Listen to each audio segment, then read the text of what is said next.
जुमा के दिन असम्बली अजलास ख़त्म हुआ। ये अजलास तारीख में लिखा जाएगा कि मालेगांव के नाम पर जितने सवालात इस अजलास में लगे, इससे पहले कभी ऐसा नहीं हुआ। कहीं के भी एमएलए हर मामले में मालेगांव शहर को बदनाम कर रहे हैं, इंक्वायरी करने की बात बोल रहे हैं। ये सिलसिला आप लोग भी देख रहे होंगे, पूरे अजलास में चलता रहा। शहरियान पहले से ही जन्म दाखिले को लेकर एक एसआईटी बैठी हुई है, उससे परेशान है। उसके बावजूद कभी नदी के पानी के सवाल पर, कभी ज़मीन के सवाल पर, कभी स्कूलों के सवाल पर, और कई सवालात तो ऐसे लगे कि जो लक्ष्य विधि तो लगी मगर किसी वजह से वो वक्त नहीं मिला बोलने का, तो उस पर जवाब आया, उत्तर आया।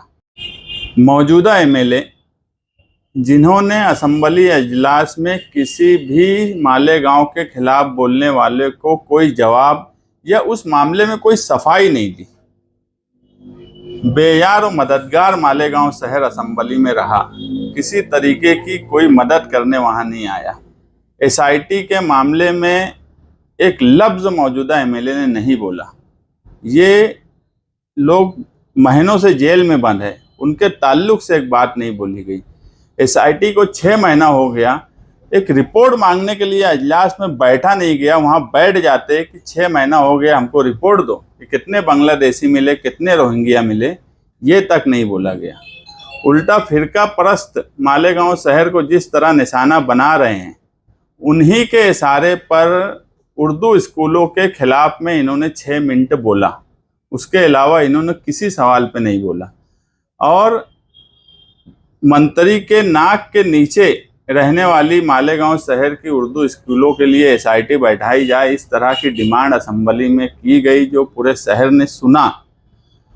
और अहमदनगर के संग्राम जगताप साहब ने जब पीछे असम्बली में आवाज़ उठाई और जिस तरह वो स्कूल, उर्दू स्कूलों के या जो अंजुमन संस्था है उसके नाम ले रहे थे। आमतौर पे उर्दू बोलने वाले भी संस्थाओं के नाम लेने में बड़ी मुश्किल होती है, मगर वो नाम ले रहे थे। एजेंट का नाम भी उन्होंने असम्बली अजलास में लिया। संग्राम जगताप जो है ये अहमदनगर के, अहमदनगर मौजूदा एमएलए की ससुराल है, इनका वहाँ आना जाना है। जिस तरीके से वो सवाल बोले और जिस तरीके से हमारी मालूमात में उनके पास पेपर्स थे और दिए गए थे, तो ये रिश्ता जो है अहमदनगर वाला इनका, तो हमको लगता है कि सारे पेपर से इनकी तरफ से अहमदनगर जाकर दिए गए। अब इनका साला बहनोई का रिश्ता है या क्या रिश्ता है ये वही समझे, मगर जो बात ये बोले वही बात लफ्ज़ ब लफ्ज़ नाम ले लेकर बोलना, जो ये नहीं कर सकते थे, इन्होंने एक बात लगा दी और उसके बाद इनके ऊपर छोड़ दिए। इस तरह से बदला लेने की सियासत मौजूदा एमएलए जो इस शहर में कर रहे हैं, उर्दू स्कूलों के साथ जो लोग परेशान हैं, उनकी मदद नहीं करना भी मैं मानता हूं कि बदला लेना ही है। किसी की मदद नहीं किए, किसी बंद घर वाले के घर पर नहीं गए, तो सिर्फ एक तरफ बदला लेना, किसी के खिलाफ कुछ करना, ये एक बदला लेना होता है। दूसरा, तुमको जिम्मेदारी दी गई शहर की तरफ से और उनकी मदद नहीं करना भी कहीं ना कहीं खामोशी से बदला लेना है। और ये स्कूलों को टारगेट करके एक बिरादरी से बदला ले रहे हैं कि 162 वोट से क्यों मुझे जिताया गया, वो भी इतना रोना धोना करने के बाद। तो मेरी उनसे गुजारिश है कि अगर आप कुछ नहीं कर सकते तो इस तरह की सियासत मत करिए जिससे मालेगांव शहर बदनाम हो, यहाँ के लोग पहले से परेशान हैं और परेशान हो। हम अभी पीछे देखें कि शिशिर हीरे की ज़बान बदली हुई, और बदली होने की वजह थी माइनॉरिटी डिफेंस कमेटी का धरना। उसके बाद असम्बली अजलास में समाजवादी के अबू आसिम आज़मी साहब ने जब एसआईटी के सवाल पर अपनी बात बोली कि 6 महीना हो गया, उसकी रिपोर्ट नहीं दी गई, कितने बांग्लादेशी है, कितने रोहिंग्या है, और तफ्तीश चल रही है। पुलिस डिपार्टमेंट को भी पता है, सबको पता है कि यहाँ कोई बांग्लादेशी, कोई रोहिंग्या नहीं है। शिशिर हीरे ने भी गलत बात बोला कि जो एसआईटी बनाई गई वो बांग्लादेशियों के लिए नहीं बनाई गई थी, वो सिर्फ कागज पत्थर के लिए बनाई गई थी। जबकि एसआईटी जो 8 फरवरी को बनाई गई और जो ऑर्डर निकाला गया मंत्रालय से, उस ऑर्डर में मालेगांव नासिक येथील बांग्लादेशी रोहिंग्या नागरिकांना मालेगांव तहसीलदार कार्यालय महानगरपालिके कडून बनावट जन्म प्रमाणपत्र निर्गमित केल्या आहेत। यानी ये बांग्लादेशी और रोहिंग्या का ऐसा सीधा सीधा एसआईटी का ऑर्डर था। मगर अब हमने जो बोला धरने में कि अब मुंह पर खाने की बात आ गई। सच मानो में शिशिर हेरे सरकारी वकील नहीं है, ये किरीट सोमैया का वकील है। और अव्वल दिन से माइनॉरिटी डिफेंस कमेटी बोल रही है कि जिस दिन एसआईटी की रिपोर्ट आएंगी, किरीट सोमैया का वो हाल होगा कि बहुत लोगों ने देखा, वो भी समझेगा कि मालेगांव क्या है। अब जो है वो किरीट सोमैया को बचाने की कोशिश कर रहे हैं कि अब जूता चप्पल सरकार की तरफ से उनको ना पड़े। मालेगांव वाले ने तो दे दिए धरने के दिन, मगर अब सरकार की तरफ से ना पड़े, इसलिए ये सब छछन जो वकील है वो कर रहे हैं। हमारा सिर्फ ये प्रेस लेने का मकसद ये है कि माइनॉरिटी डिफेंस कमेटी अव्वल दिन से केस लड़ रही है। ये हफ्ता पीर के दिन फाइनल आर्ग्यूमेंट होने वाला है एडवोकेट अब्दुल अजीम खान का, और आने वाले जुमा तक ऐसा लगता है कि सभी लोगों का फैसला हो जाने वाला है। और हम लोग रोड से लेकर कोर्ट तक हर तरीके से minority defence committee, Asif Shaikh साहब और हमारे तमाम ही मेंबरान, हम मालेगांव शहरियान के साथ खड़े हैं। हर मुसीबत में हम उनके साथ खड़े हैं। असम्बली अजलास में जितने भी मुद्दे उठाए गए, वो सारे मुद्दे पर अगर शहरियान को कोई भी तकलीफ होंगी तो डिफेंस के लिए माइनॉरिटी डिफेंस कमेटी उनके साथ खड़ी रहेंगी। सबसे अहम मुद्दा स्कूलों का है। आप तो स्कूलों का नाम पहले शुरुआत जिसने की और बाद में फिर संग्राम तक आप तक पहुँचे।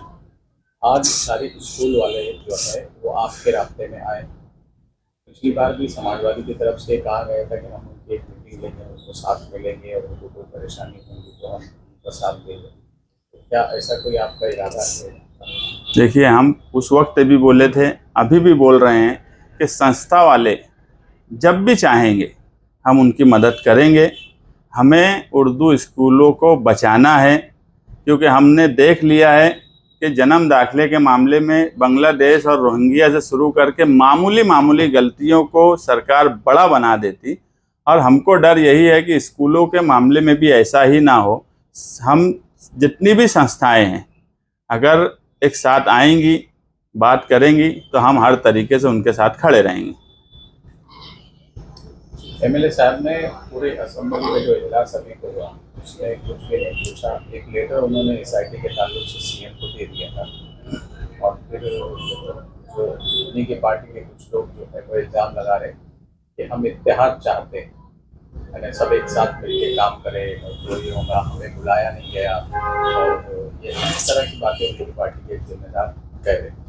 नहीं, देखो, हम सिर्फ किसी और के बारे में कुछ नहीं, मौजूदा एमपी और मौजूदा एमएलए जब एसआईटी बनने लगी, सारे मामला किरीट सोमैया का दौरा शुरू हुआ, तो हमारी ये समझ थी कि जो मेंबर ऑफ पार्लियामेंट और जो एमएलए हैं ये कहीं ना कहीं कुछ कोशिश करेंगे, मगर इन्होंने इनकी जिम्मेदारी होने के बावजूद कोई कोशिश नहीं की।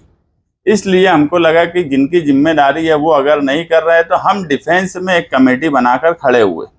और जब सियासत से हटकर जब शहर पर आफत आई हो और किसी को काम करने में दिलचस्पी है, अब कोई अगर सिर्फ इलेक्शन के लिए दिलचस्पी बताए तो ये अलग बात है। किसी की दिलचस्पी अगर रही होती और वो आता, ये हमसे कांटेक्ट करने की कोशिश करता, क्योंकि ये तो नहीं हो सकता कि मौजूदा एमएलए हैं, उनकी पार्टी के दूसरे लोगों से अगर हम कांटेक्ट करें तो उसका भी मैसेज गलत जाएगा। लेकिन अगर वो खुद हमसे कांटेक्ट करते तो हमारा हाल में इस्तेकबाल करते। जमीयत उलमा की कल मीटिंग हुई, उस मीटिंग के अंदर ये कहा गया कि मैं ये अपना जन्म दाखिला मामले के अंदर अब वो हाईकोर्ट जाएंगे, इसको आप कैसे देखें? देखो, असम्बली अजलास में कुछ नहीं बोलना, 6 महीने से कुछ नहीं करना, लोग थू थू कर रहे हैं, शहर भर में उनके खिलाफ माहौल बन चुका है। तो ऐसे वक्त में सियासी मालेगांव की जमीयत उलमा, बोले तो सियासी जमीयत उलमा, वो एक क्लब की तरह उसका इस्तेमाल करते हैं। फरवरी महीने में रमजान, उस वक्त भी 4 महीना पहले जमीयत ने ऐसे ही मीटिंग बुला के आप लोग के ही यूट्यूब चैनल पे बोला था कि हाईकोर्ट जा रहे हैं। गए, अब इनको लग रहा है कि अब कोई रास्ता नहीं है तो जमीयत का इस्तेमाल करते हैं। अव्वल दिन से मैं रमज़ान से बोल रहा हूँ कि जमीयत ने सिर्फ सीधे सीधे ये बताना कि, और इसलिए बताना कि जमीयत अपना चंदा सियासी तौर पर इस्तेमाल की है इलेक्शन में, और जो लोग जमीयत को चंदा देते हैं वो कौम और मिल्लत के कामकाज के लिए देते। वो कोई फ़र्द वाहिद तुम्हारा एमएलए है, सदर, उसके ऊपर खर्च करने के लिए कोई चंदा नहीं देता। तुम चंदे का हिसाब दो। उस वक्त भी ईद के वक्त आप लोगों के ही चैनल पे बोला गया कि जमीयत हिसाब देने वाली है, आज तक दी? जमीयत हिसाब आज तक नहीं दी। जो काम करना है वो करे। ये तो सिर्फ इस्तेमाल करने की बात है।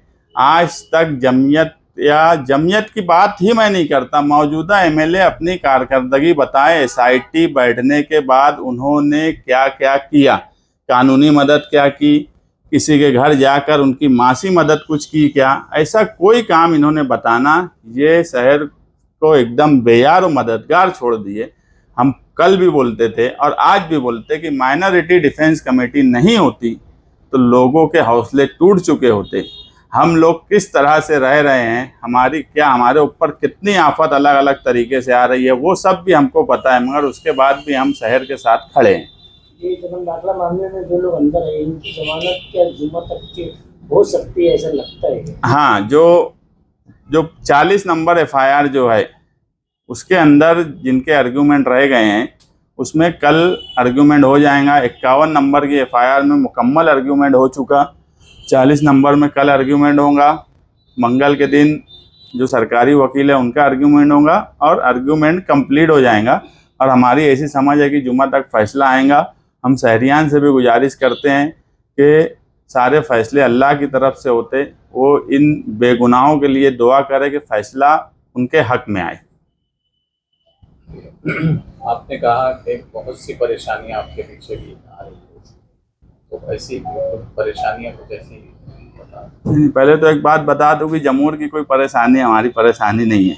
परेशानी दूसरी कई है, जो कहीं ना कहीं फिरका परस्त मिलकर मौजूदा एमएलए साजिश कर रहे हैं, कैसे इनको फंसाया जाए, कैसे इनको जेल भेजा जाए, ये सब चल रहे हैं। जमूर का जो मामला है वो कोई फ़ैसला हुआ नहीं है, एक हेडमास्टर का फ़ैसला हुआ है। हेडमास्टर बनी है, बस उतना ही है। जो लोग कल वहाँ गए वो सब झूठ बात बोलते, और जो डॉक्यूमेंट दिए गए वो डॉक्यूमेंट में वो खुद फंस चुके हैं। और हमको क्या करना है वो हम लोग कर लेंगे। जमूर का कभी टेंशन नहीं लेते, वो हमारा अलग ही मामला है और उसको कोई कुछ कर उड़ भी नहीं सकता।